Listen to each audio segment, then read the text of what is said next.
Welcome everyone. This is another video about the amazing Open Labs Neko Timberland Edition, TSE as it's called. Now, there's a couple of things that are much better now compared to the previous Neko video that I did. Firstly, the webcam, of course, looks really great. But apart from that, the audio is being captured in high fidelity now, which is also an improvement. Now, normally there's another screen attached to this, which actually sits here, but I can't use the second screen at the moment because I'm actually capturing the video output from the Neko, which means that I can switch scenes in OBS, for example, like this, and I can show you the desktop of the machine, which is fantastic. So I'll just go back here and show you a couple of things. So we do have a touch screen here, and we can do all this with our hands as well. Just before I go into that giant ambient that I did previously, I'll just go to play sounds here, and I'll just demonstrate with Timberland. I'm just going to load the Ensoniq CDR4 bank, and I'm going to just call up a sound here called Sweet Pad. And as you can see,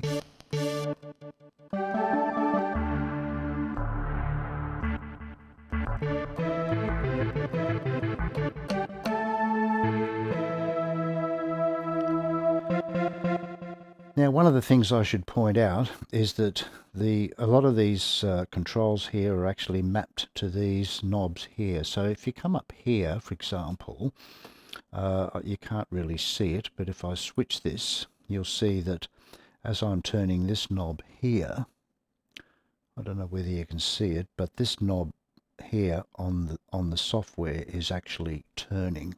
I'll just switch to the actual thing, and I'm turning the knob on the Neko on the front panel, and you can see here that the cutoff frequency is changing. This allows for very easy changes. We can also slow down. We've got the attack settings here and the release settings here, and we can add, there's a nice reverb in Proteus as well.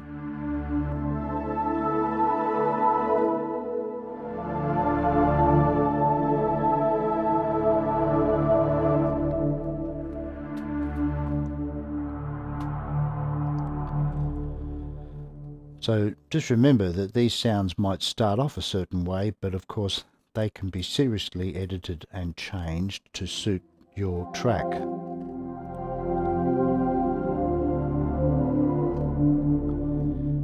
We'll close this now. It's because I've made some changes, I'm not going to save them. So we're back to the shell now here, and one thing I have to point out is that you have to go to Windows to access some things, and it's easily done by just clicking here and going to Utilities, go to Windows, and Windows pops up here, which is great. So there's all sorts of programs here which can only be accessed, Reaper being one of them, but also Carson. You can go back to the shell at any time just by double clicking on this, and we go back there. So I'm going to click on play sounds, and I'm going to just load up some sound effects now, the natural effects. Now sometimes Carson will be called up automatically, so it doesn't matter, you don't actually have to call it up, but it will pick whatever synth it needs in order to create the sound. So Carson's loading now here, and I'm just going to, that's just a preset, but I'm going to change that. I'm going to load my Jeff Ambient 2 patch, which is this giant patch that I created last time, and here we go, which is amazing. Now we've got eight synthesizers here.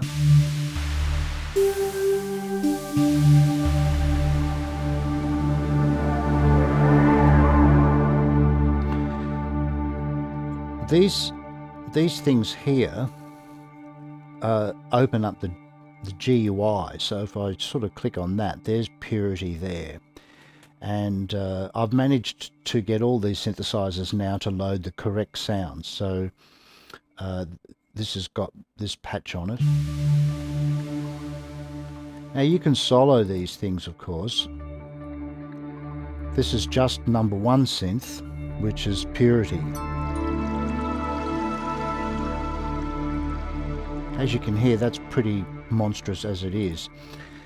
We can close that now. We can listen to Wazzik Station here. So Wazzik Station has got the Alien World on it down here.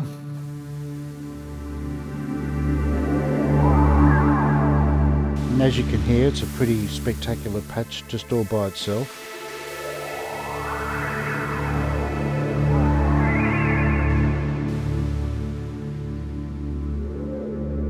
So we can close the GUI here. There's 3 silents in this particular patch. Plug sound is doing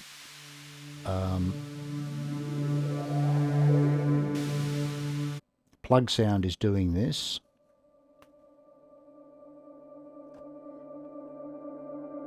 It's a very slow sound. We can listen to the first silent here.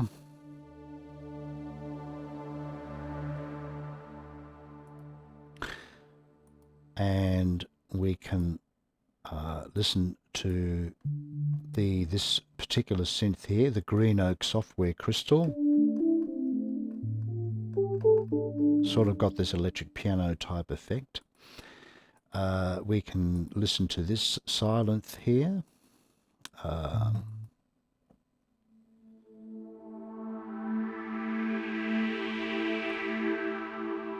We can listen to all the silents if you want, only.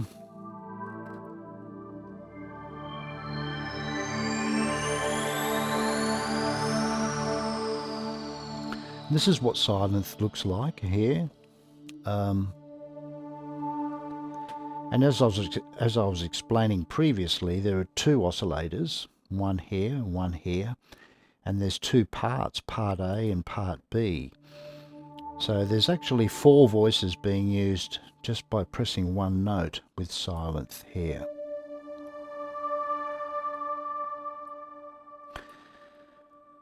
Okay, so now we'll unmute everything now, basically, and we'll basically hear everything, which is what we want.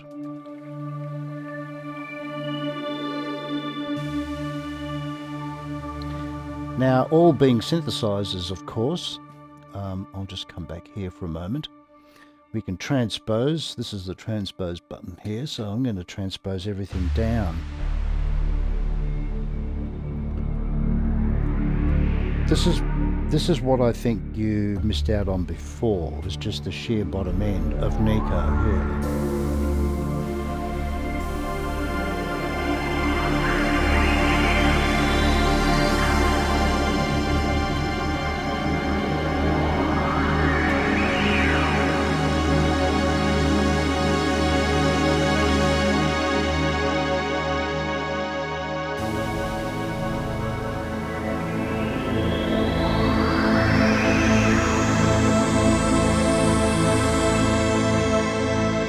So this is where all the polyphonic power of this machine. There would be at least 60 voices on 1 note, for example, here.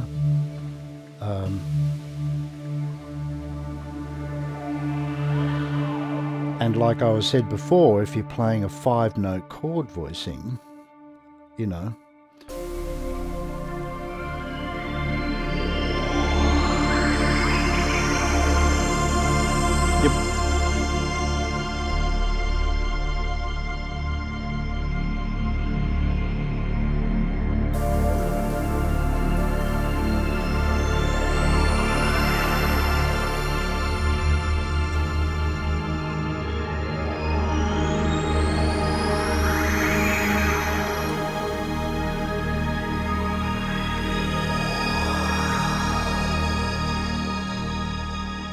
can control the volumes of all of these things with these controls here.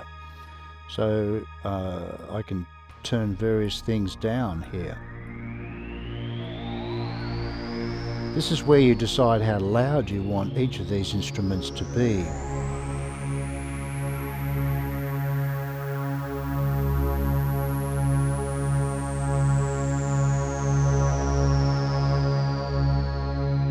I'm tweaking the volumes now of everything here, see.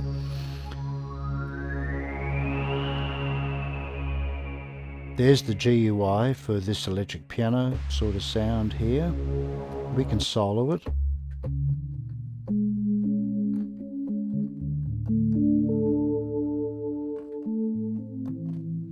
That's what the Green Oak software crystal is doing. We can release it back in.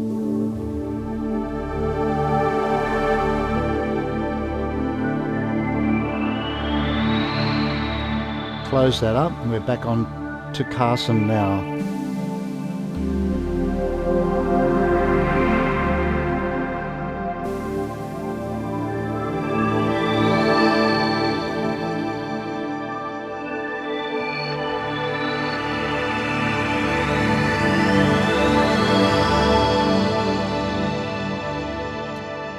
Here is where you insert the effects. So this is the main output bus here, and all I've got there is basically an EQ. Actually, I've got an EQ and a reverb as well, I think. You can call them up. There's the reverb on the main outs. There's no effects on these synths. I've only added 2 effects down here, actually. There's a reverb down there on this silent, and there's another reverb. That's a chorus, I think. So yeah, oh no, that's a delay. So, but you can add effects in all to these slots. There's no limit to the number of effects you can put in there. You could put 5 effects processors in series just on one instrument if you wanted. So we go back here now. Here we can transpose.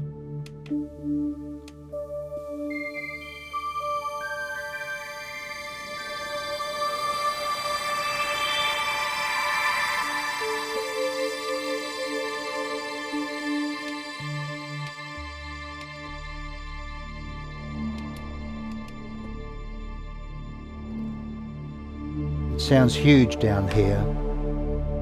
Neko's got an amazing low end.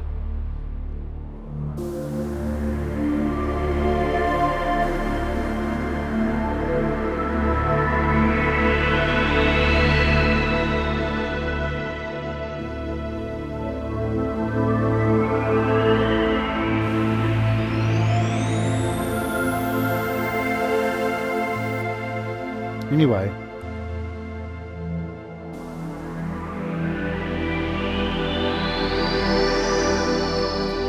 there it is. The polyphonic power of Neko. Thank you. Hope you enjoyed it.